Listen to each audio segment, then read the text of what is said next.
Welcome back to our channel. এই ভিডিওর মাধ্যমে আজ আমরা ভারতের নতুন সংসদ ভবন অর্থাৎ পার্লামেন্ট সম্পর্কে, নতুন যে পার্লামেন্ট সেই পার্লামেন্ট সম্পর্কে জানবো, ঠিক আছে? এবং সাথে ভালো করে এটা বুঝে নেওয়ার পর এবং গুরুত্বপূর্ণ এমসিকিউগুলো যেগুলো পরীক্ষায় আসতে পারে, আপকামিং যে পরীক্ষাগুলো আছে সেগুলো এই ভিডিওর মাধ্যমে আলোচিত হবে। দেখো, এইখানে আমরা ভারতের পার্লামেন্টের একটা ছবি দেখছি। নতুন যে পার্লামেন্ট এখন কিন্তু এরকম হয়েছে, ঠিক আছে? এই পার্লামেন্টটা ভালো করে যদি তুমি লক্ষ্য করো, দেখো এটা কিন্তু একটা ত্রিভুজাকার, ঠিক আছে? ত্রিভুজাকার শেপটা কিরকম তাহলে? ত্রিভুজাকার, ঠিক আছে? ত্রিভুজাকার শেপ মানে এটাকে ইংলিশে যদি বলি তাহলে এটা হচ্ছে ট্রায়াঙ্গুলার শেপ, তাই তো? Triangular, triangular. আচ্ছা, এইটা দেখো, এই যে তোমার পার্লামেন্ট বা সংসদ ভবন, এই সংসদ ভবন প্রবেশ করতে গেলে তোমার কিন্তু 7টা দরজা আছে, 7টা গেটওয়ে আছে বা প্রবেশদ্বার আছে। কতগুলো? 7টা আছে প্রবেশদ্বার। এবং দেখো, এই যে পার্লামেন্টের একদম ওপরে এইখানে যদি দেখি, এইখানে কিন্তু একটা প্রতীক আছে। কি প্রতীক? সেটা হচ্ছে অশোক স্তম্ভ আছে। হুম অশোক স্তম্ভ, অশোক স্তম্ভ আছে কোথায়? একদম ওপরে। এই যে অশোক স্তম্ভ, এই অশোক স্তম্ভের ওজন প্রায় কিন্তু, যেটা এখানে বসানো হয়েছে, প্রায় 9,500 কেজি কিন্তু ওজন, ঠিক আছে? এত কেজি ওজনটাকে কিন্তু একদম মানে যে সংসদ ভবন বা পার্লামেন্ট তার একেবারে চূড়ায় লাগানো হয়েছে, ঠিক আছে? তাহলে বেসিক ব্যাপারটা আমরা জানলাম। এই সম্পর্কে আরও ডিটেলস জানার জন্য আমরা একে একে দেখব। চলো, সংসদের যে উদ্বোধন, যে নতুন যে সংসদ হলো, তার উদ্বোধনের তারিখটা কবে? এটা কিন্তু ইম্পর্টেন্ট, পরীক্ষা অলরেডি আসছে, ঠিক আছে? 28শে মে 2023 সাল, 2023 সালে এটা নরেন্দ্র মোদী এই 28শে মে এই দিনটাতে কিন্তু উদ্বোধন করেন। তাহলে এতদিন থাকতে 2023 সালের 28শে মে এর দিনটাকে সিলেক্ট করলো কেন? কেননা এই দিন হচ্ছে বিনায়ক দামোদর যে সাভারকর, যে দেশপ্রেমিক ছিলেন, তার কিন্তু 140তম জন্মবার্ষিকী, ঠিক আছে? সেই উপলক্ষে নরেন্দ্র মোদী এই 28শে মে যে দিনটা আছে সেই দিনটাকে সিলেক্ট করেন এবং 2023 সালে এটা উদ্বোধন করেন। হ্যাঁ, ডেটটা এবং সালটা কিন্তু প্রচণ্ড ইম্পর্টেন্ট, মনে রাখতে হবে, ঠিক আছে? আচ্ছা, ভিত্তিপ্রস্তর স্থাপন কবে করে? এটা যখন শিলান্যাস যখন হয়, যেটা তৈরি হবে, মোদী যখন ঘোষণা করেন সেই দিনটা কবে? সেটা হচ্ছে 10ই ডিসেম্বর 2020 সাল, ঠিক আছে? প্রধানমন্ত্রী মোদী ঘোষণা করেছিলেন এবং প্রায়, তার মানে 2020 সালে ঘোষণা করলো আর 2023 সালে উদ্বোধন হলো। তাহলে প্রায় অলমোস্ট কিন্তু 3 বছর সময় লেগেছে, ঠিক আছে? 3 বছর। দেখো, 10ই ডিসেম্বর এই দিন কি? 10ই ডিসেম্বর হচ্ছে হিউম্যান রাইট ডে বা মানবাধিকার দিবস, ঠিক আছে? সেই দিন উদ্বোধন করেছিল কে? নরেন্দ্র মোদী। উদ্বোধন করেনি, মানে ভিত্তিপ্রস্তর স্থাপন করেছিল অ্যাকচুয়ালি, ঠিক আছে? নকশা এবং স্থাপত্য, দেখো এর যে ডিজাইন, সেই সংস্থা করেছিল কে? কোন সংস্থাটা ডিজাইন করেছে? সেটা হচ্ছে এইচসিপি ডিজাইন এবং প্ল্যানিং কোম্পানি। যে এখন যে সংসদ আছে, সেই নতুন যে সংসদ ভবনের ডিজাইন সংস্থা হচ্ছে এইচসিপি ডিজাইন এবং প্ল্যানিং কোম্পানি। আর স্থপতি বা আর্কিটেকচারকে, সেটা হচ্ছে বিমল প্যাটেল, ঠিক আছে? এটা প্রচণ্ড ডেটা ইম্পর্টেন্ট, বিমল প্যাটেল, ঠিক আছে? নরেন্দ্র মোদীর সঙ্গে আমরা ছবি দেখতে পাচ্ছি। তাহলে বিমল প্যাটেল, এটা কিন্তু প্রচুর পরীক্ষাতে রে লেভেল এসএসসিতে অলরেডি চলে এসেছে এই কোয়েশ্চেনটা। হ্যাঁ, আচ্ছা, আসন সংখ্যা কত নতুন সংসদ ভবনের? লোকসভার যে আসন সংখ্যা আছে সেটা 888 জন, ঠিক আছে? 888, 888 জন আছে তোমার হচ্ছে লোকসভার আসন, আর রাজ্যসভার আসন আছে 384 জন। কিন্তু যখন জয়েন্ট সিটিং হবে, অর্থাৎ লোকসভা এবং রাজ্যসভা যখন একসাথে মানে অধিবেশন করবে, তখন সেই সিট, ম্যাক্সিমাম সিট ক্যাপাসিটি আছে তোমার হচ্ছে 1272 জন বসতে পারবে। তাহলে জয়েন্ট সিটিংয়ে 1272, এমনি লোকসভায় আছে 888 আর রাজ্যসভায় আছে 384। তাহলে এখন যেটা জানলাম, এই সম্পর্কে কিছু এমসিকিউ জেনে নেবো। আশা করি তোমাদের দেখি কতটা কি মেমোরাইজ হলো, সেটা এবার ডাইরেক্ট কোশ্চেনের মধ্যে চলে যাচ্ছে। চলো এমসিকিউ অ্যানালাইসিস করি কিছু। 1 নম্বর প্রশ্ন হচ্ছে, ভারতের নতুন সংসদ ভবনের উদ্বোধন কবে করা হয়েছিল? ঠিক আছে, 15ই আগস্ট 2022, 28শে মে 2023, 26শে জানুয়ারি 2023, 10ই ডিসেম্বর 2020। দেখো, 10ই ডিসেম্বর 2020 এই দিন তো ভিত্তিপ্রস্তর হয়েছিল, তাই না? ভিত্তিপ্রস্তর, কারণ কেবলই বললাম আমরা। তাহলে এটা হবে না। এখানে বলছে উদ্বোধন কবে হয়েছে, উদ্বোধন, ঠিক আছে?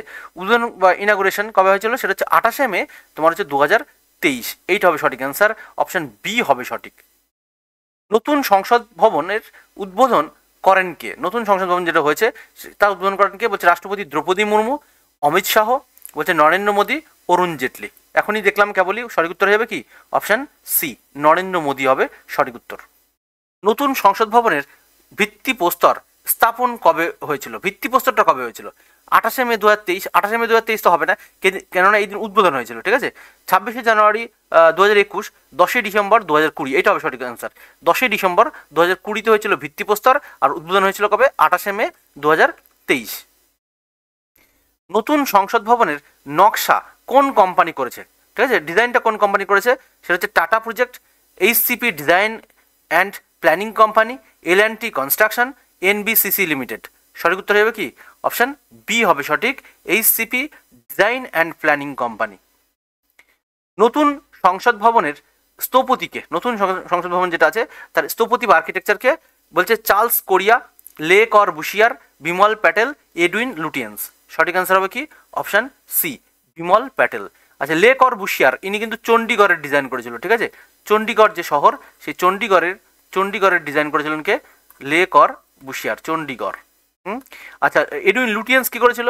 এডুইন লুটিয়েন্স যে পুরনো যে ভবন, পুরনো পার্লামেন্ট যেটা ওল্ড পার্লামেন্টের কিন্তু ডিজাইনার ছিলেন এই তোমার হচ্ছে এডুইন লুটিয়েন্স। এবং এই এডুইন লুটিয়েন্স এর সাথেও তোমার যে এখন যে রাষ্ট্রপতি ভবন আছে, রাষ্ট্রপতি ভবন বা প্রেসিডেন্ট হাউস, সেই প্রেসিডেন্ট হাউসেরও ডিজাইনার কি তোমার হচ্ছে এডুইন লুটিয়েন্স। এই জন্য প্রেসিডেন্ট হাউস কোনো সময় লুটিয়েন্স হাউস বলা হয়, লুটিয়েন্স হাউস। এবং আমাদের যে নতুন দিল্লি বা নিউ দিল্লি যেটাকে বলছি, নিউ দিল্লি এর যে ডিজাইনার, শহরটার ডিজাইনারও কিন্তু প্ল্যানিং করেছিলেন এই লুটিয়েন্স। এবং এই নতুন দিল্লিতে একটা পথ আছে যেটাকে আমরা বলছি তোমার হচ্ছে, যার নাম হচ্ছে রাজপথ, ঠিক আছে, রাজপথ। সেই রাজপথটার ডিজাইনও কিন্তু তোমার হচ্ছে নিউ দিল্লি করেছিলেন কে, মানে লুটিয়েন্স করেছিল। হ্যাঁ, তাহলে এই কাজগুলো কিন্তু লুটিয়েন্সের জন্য প্রচণ্ড ইম্পর্টেন্ট। আচ্ছা, সঠিক অ্যান্সার হবে কিন্তু অপশান সি, বিমল প্যাটেল। নতুন সংসদ ভবনে লোকসভার আসন সংখ্যা কত? লোকসভার আসন সংখ্যা বেশি হবে। লোকসভা কত বললাম জানি, 888, তাই তো, 888, 888 জন হচ্ছে লোকসভার আসন সংখ্যা। অপশান সি হবে সঠিক। নতুন সংসদ ভবনে রাজ্যসভার আসন সংখ্যা কত? 250, 384, 350, 500। সঠিক অ্যান্সার হবে কি 384 হবে রাজ্যসভা। অপশান বি হবে সঠিক। নতুন সংসদ ভবনে যৌথ অধিবেশনে সর্বমোট কতজন সদস্য বসতে পারবে? 1000 জন, 1100 জন, 1272 আর 1500। সঠিক অ্যান্সার হবে কি অপশান সি, 1272 জন বসতে পারবে একসাথে। যৌথ অধিবেশন যখন হবে, জয়েন্ট সিটিং যখন হবে, লোকসভা রাজ্যসভার একত্রে বসতে পারবে 1272 জন। নতুন সংসদ ভবনের উদ্বোধন কোন ঐতিহাসিক ব্যক্তিত্বের জন্মবার্ষিকীর দিনে অনুষ্ঠিত হয়েছিল? মহাত্মা গান্ধী, বল্লভভাই প্যাটেল, সর্দার বিনায়ক দামোদর সাভারকার আর বি.আর. আম্বেদকর। সঠিক অ্যান্সার হবে কি অপশান সি, বিনায়ক দামোদর সাভারকার। সেটা কত তারিখ? 28শে মে, তাই তো, 28শে মে এই দিন। নতুন সংসদ ভবন কোথায় অবস্থিত? যেখানে আগেরটা ছিল ওর কাছেই আছে, সেটা হচ্ছে নয়াদিল্লি। অপশান বি হবে সঠিক। নতুন সংসদ ভবনের আকারটা কেমন, ঠিক আছে, শেপটা কীরকম হবে? বলছে বৃত্তাকার বা সার্কুলার, ত্রিভুজাকার বা ট্রায়াঙ্গুলার, আয়তাকার বা রেক্ট্যাঙ্গুলার, আর সর্বভুজাকার বা হেক্সাগোনাল। প্রথমেই বলেছি, এটা ভিডিও শুরুতেই বলেছি, সেটা সঠিক অ্যান্সার হবে কি অপশান বি হবে সঠিক, ত্রিভুজাকার বা ট্রায়াঙ্গুলার। নতুন সংসদ ভবন কোন প্রকল্পের অংশ হিসেবে নির্মিত হয়েছে? বলছে statue of unity. Statue of ইউনিটিতে সর্দার বল্লভভাই প্যাটেলের যে মূর্তি আছে সেটা উদ্বোধন হয়েছিল বা তৈরি করা হয়েছিল। বলছে smart city mission, central vista project বা প্রকল্প, আর ভারতমালা প্রজেক্ট। এই ভারতমালা প্রকল্প যেটা আছে সেটা কি হয়েছিল?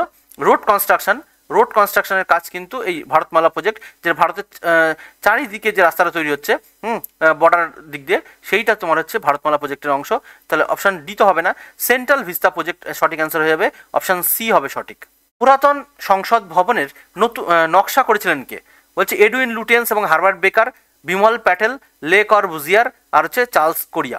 দেখো, লে করবুশিয়ার তো হবে না, এটা বললাম চণ্ডীগড়ের ডিজাইনার ছিল, তাই তো, চণ্ডীগড়ের ডিজাইনারকে লে করবুশিয়ার। আর এটা কি আছে বিমল প্যাটেল তো নতুনটা, ঠিক আছে, নিউ যে পার্লামেন্ট হাউস সেটা বিমল প্যাটেল ডিজাইন করেছিল। পুরোনোটা ডিজাইন করেছিল কে? কারণ পুরাতন ভবন জানতে চাইছে, পুরাতন সংসদ, সেটা হচ্ছে এডুইন লুটিয়েন্স এবং হারবার্ট বেকার। তার সহচারী ছিল হারবার্ট বেকার এডুইন লুটিয়েন্সের, ঠিক আছে। নতুন সংসদ ভবনে কটি প্রবেশদ্বার রয়েছে? 5টি, 6টি, 7টি এবং 9টি। সঠিক অ্যান্সার হয়ে যাবে কিন্তু নতুন সংসদ ভবনের প্রবেশদ্বার আছে 7টি। ভিডিওর প্রথমেই বলা হয়েছে যে প্রবেশদ্বার বা গেটওয়ে আছে টোটাল 7খানা আছে। নতুন সংসদ ভবনে কোন প্রতীক বসানো হয়েছে? অশোক স্তম্ভ, ভারতীয় তিরঙ্গা, জাতীয় ফুল পদ্ম বসানো হয়েছে, আর ভারতীয় মানে যে জাতীয় প্রাণী সেটা বাঘ, সেটা বসানো হয়েছে। না, সবার উপরে কি আছে? অশোক স্তম্ভ আছে, তাই তো, অশোক স্তম্ভ। অপশান এ হবে সঠিক অ্যান্সার। নতুন সংসদ ভবনের উচ্চতায় বসানো অশোক স্তম্ভের ওজন প্রায় কত? 500 কেজি, 1500 কেজি, 6500 কেজি, 9500 কেজি। সঠিক অ্যান্সার হবে কত? অপশান ডি হবে সঠিক, 9500 কেজি ওজনের একটি অশোক স্তম্ভ বসানো হয়েছে তোমার হচ্ছে পার্লামেন্টের চূড়ায়।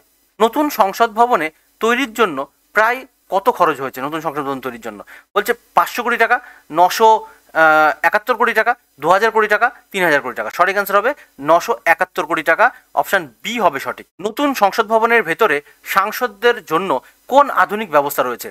অপশান এ বলছে ডিজিটাল ভোটিং সিস্টেম, ভাষান্তর ব্যবস্থা, উচ্চ প্রযুক্তি অডিও ভিজুয়াল সিস্টেম, আর উপরের সবকটি। সঠিক, সবগুলোই ব্যবস্থা আছে, ঠিক আছে। সমস্ত কিছু নতুন যে ডিজিটাল সিস্টেম সবটাই কিন্তু ইনস্টল করা হয়েছে নতুন পার্লামেন্ট হাউসে, ঠিক আছে। অপশান ডি হবে সঠিক, উপরের সবকটি। এই ছিল আজকের পার্লামেন্ট সংক্রান্ত সংক্ষিপ্ত ভিডিও সংক্রান্ত যে কোনো তথ্য তোমার আরও এক্সট্রা জানার হলে তুমি অবশ্যই কমেন্ট করো। Thank you, by.